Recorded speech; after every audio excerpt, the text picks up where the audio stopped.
Hi, I'm Wayne Sun. I'm the organizer of Spiderman-Day here at CityFront Mall in Clark.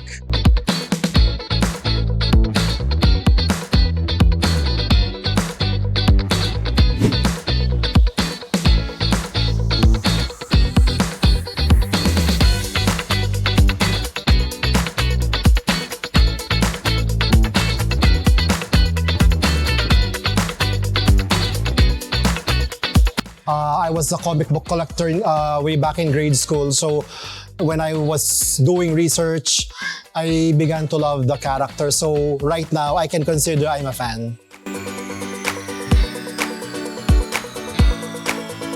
It's the only event in the country na complete. It has all of the competitions. It has cosplay competition, on-the-spot painting Spider-Man. We also have trivia game show about Spider-Man, build your own bricks. So many, nakalimutan ko na. Too many to mention.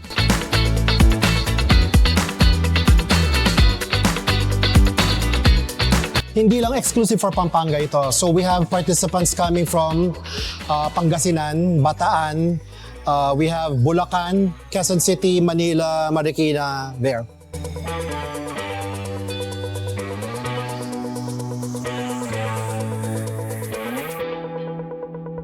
I'm so excited because ever since I was a kid, I love Spider-Man. Everything about my room is just Spider-Man. You're just red and blue and stuff like those.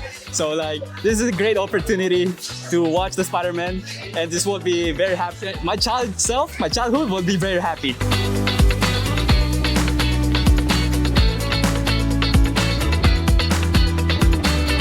Kapatid po kami, galing po kami sa Kapas, tapos talagang dinayo po namin para lang mapunta sa event. Goods!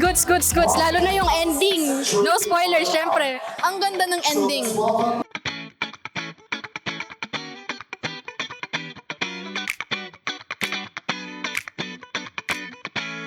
For me, it was very grounded movie. Talaga mafe-feel mo yung movie kasi parang mas nakaka-relate yung mga tao.